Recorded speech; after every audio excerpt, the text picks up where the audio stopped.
आकाशवाणी मुंबई.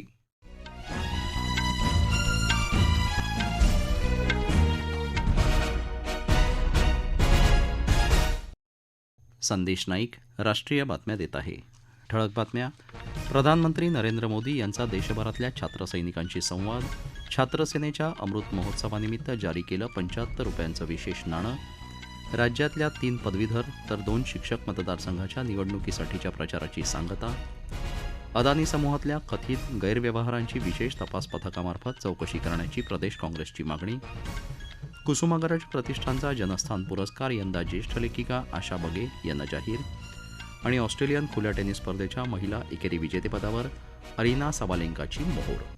देशाच्या संरक्षण क्षेत्रात घडणाऱ्या बदलांचा सर्वात जास्त फायदा तरुण पिढीला होत असून येणारा काळ भारताचा असल्याचं ते निदर्शक आहे, असं प्रतिपादन प्रधानमंत्री नरेंद्र मोदी यांनी नवी दिल्लीतल्या करिअप्पा संचलन मैदानावर सुरू झालेल्या एनसीसी पीएम अर्थात राष्ट्रीय छात्र सेनेच्या कार्यक्रमात केलं. प्रधानमंत्री वार्षिक मेळाव्यात सहभागी होऊन मैदानात वाहनावरून फेरी मारत त्यांनी उपस्थितांशी संवाद साधला. त्यांनी संचलनाचंही निरीक्षण केलं.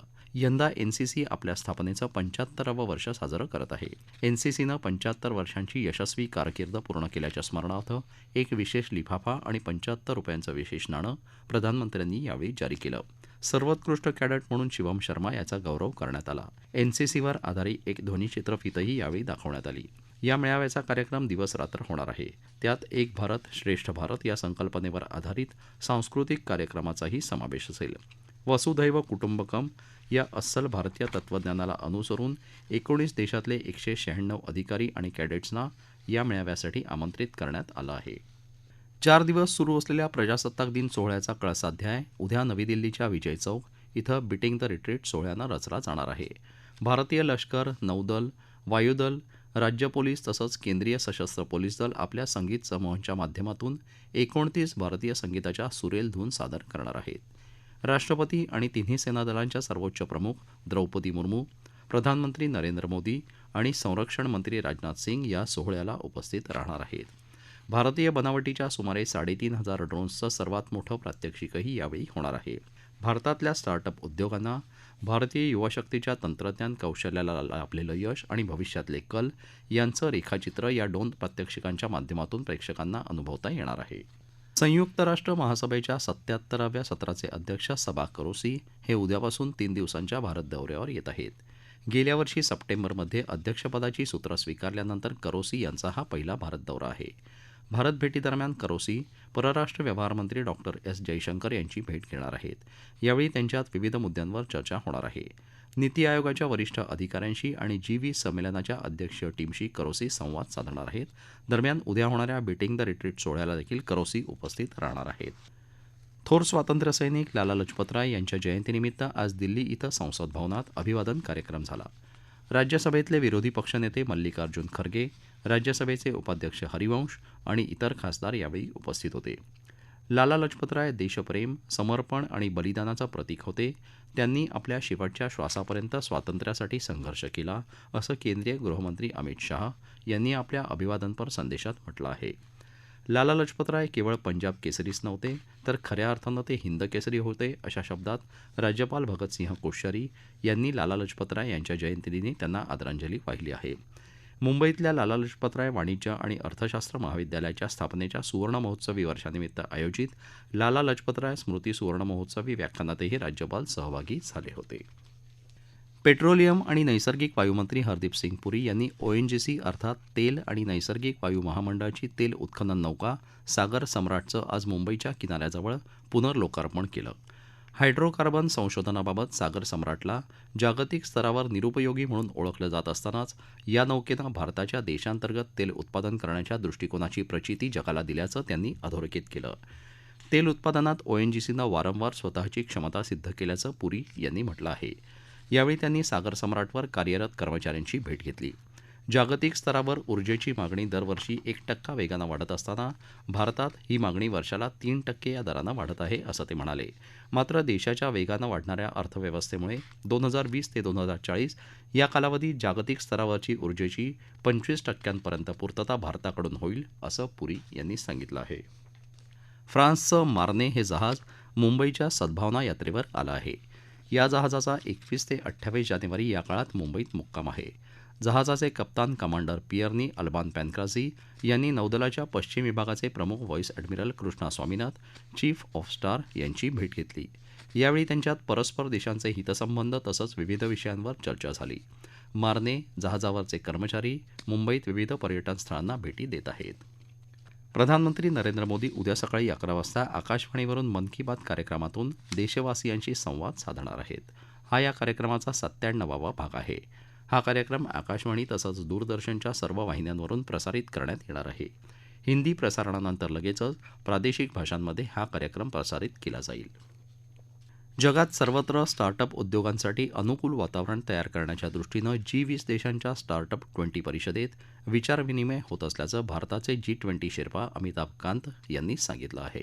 हैदराबाद इथं आज ही बैठक सुरू झाली. स्टार्टअप उद्योगांमधून शाश्वत विकासाचं उद्दिष्ट साध्य करण्याबाबत सहभागी देशांचे प्रतिनिधी चर्चा करत असल्याचं कांत यांनी आकाशवाणी प्रतिनिधीला सांगितलं.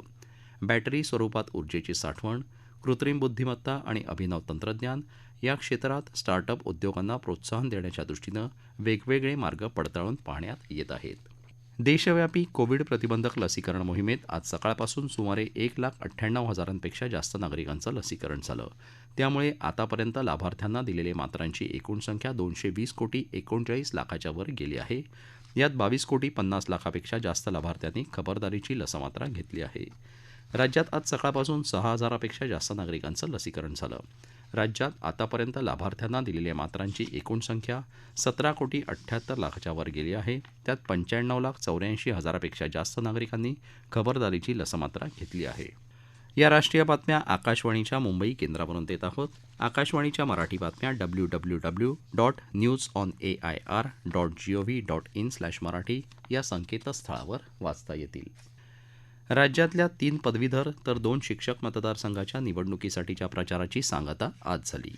या निवडणुकीतल्या औरंगाबाद शिक्षक मतदारसंघात 14 उमेदवार रिंगणात असून भारतीय जनता पक्षाचे किरण पाटील, महाविकास आघाडीचे उमेदवार विक्रम काळे आणि प्रदीप सोळुंके यांच्यात तिरंगी लढत होत आहे. काळे हे सलग चौथ्यांदा आमदार होण्यासाठी निवडणूक रिंगणात आहेत. औरंगाबाद इथं आज मुकुंदवाडी आणि चिकलठाणा इथं काळे यांच्या प्रचारासाठी फेरी काढण्यात आली. या निवडणुकीच्या प्रचारासाठी विविध राजकीय पक्षांनी शक्ती पणाला लावली. मंत्री, खासदार, आमदार, इतर नेत्यांनी प्रचारसभा घेतल्या. परवा सोमवारी या निवडणुकीसाठी मतदान होत आहे. मराठवाड्यातल्या 8 जिल्ह्यात 222 मतदान केंद्रांवर हे मतदान होईल. मतमोजणी 2 फेब्रुवारीला होणार आहे. आगामी निवडणुकांबाबत आपली वंचित बहुजन आघाडीसोबत कोणतीही चर्चा झालेली नसून याबाबतची भूमिकाही स्पष्ट झाली नाही, असं राष्ट्रवादी काँग्रेस पक्षाचे अध्यक्ष शरद पवार यांनी म्हटलं आहे. कोल्हापूर इथं पत्रकारांशी बोलताना त्यांनी या संदर्भात माहिती दिली. उद्धव ठाकरे यांच्या शिवसेनेसोबत आपण आगामी निवडणुका महाविकास आघाडी म्हणून सामोरे जाणार आहोत, असं त्यांनी नमूद केलं. देशात तपास यंत्रणांचा गैरवापर केला जात असून जनतेच्या अधिकारांवर गदा आणली जात असल्याची टीका त्यांनी यावेळी केली. अदानी समूहातल्या कथित गैरकारभाराची चौकशी स्वतंत्र विशेष तपास पथकामार्फत करावी अशी मागणी प्रदेश काँग्रेस अध्यक्ष नाना पटोले यांनी केली आहे.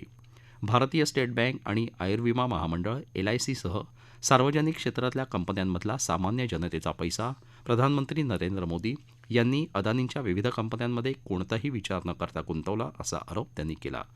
आता हे कोट्यवधी रुपये बुडण्याची भीती निर्माण झाली आहे, असा दावा पटोले यांनी आज मुंबईत प्रसिद्ध केलेल्या पत्रकात केला आहे. या प्रकाराच्या पार्श्वभूमीवर सरकारनं धारावी पुनर्विकास प्रकल्प अदानीकडून काढून घ्यावा, असंही पटोले यावेळी म्हणाले. नाशिकच्या कुसुमाग्रज प्रतिष्ठानच्या वतीनं देण्यात येणारा जनस्थान पुरस्कार यंदा ज्येष्ठ कादंबरीकार आशा बगे यांना जाहीर झाला आहे. नाशिक इथल्या कालिदास कला मंदिरात कुसुमाग्रज यांच्या स्मृतिदिनी 10 मार्च रोजी संध्याकाळी 6 वाजता पुरस्कार सोहळा होणार आहे.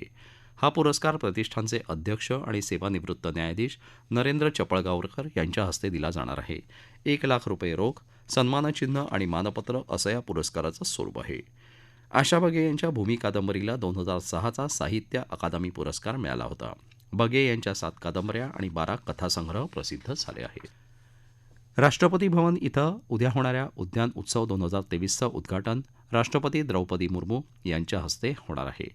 अन्य आकर्षणांसोबतच पर्यटकांना विविध टप्प्यात उमलणाऱ्या ट्युलिपच्या 12 विविध जाती यावेळी पाहायला मिळणार आहेत. हा बगीचा यावर्षी 2 महिन्यांपर्यंत खुला राहणार आहे. सामान्य नागरिकांसाठी 31 जानेवारी ते 26 मार्च या कालावधीत 28 मार्च ते 31 मार्च दरम्यान बगीचा विशेष श्रेणीसाठी खुला ठेवला जाणार आहे. 28 मार्चला शेतकऱ्यांसाठी, 29 मार्चला विशेष नागरिकांसाठी तर 30 मार्च रोजी संरक्षण दलं, निमलष्करी दलं आणि पोलिसांसाठी बगीचा खुला राहणार आहे. महिला आणि स्वयंसहाय्यता महिला गटांसाठी 31 मार्च रोजी बगीचा खुला राहणार आहे.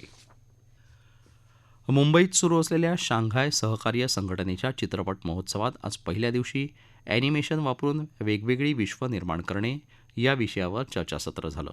यात ग्रॅफिटी मल्टीमीडियाचे संचालक आणि सीओओ मुंजा श्रॉफ तसंच टोन्स ॲनिमेशनचे मुख्य कार्यकारी अधिकारी जयकुमार प्रभाकरन यांनी भारतीय ॲनिमेशन उद्योगात काम करताना आलेले अनुभव आणि या उद्योगाच्या वाढीसाठी त्यांनी डोळ्यासमोर ठेवलेलं नियोजन कथन केलं.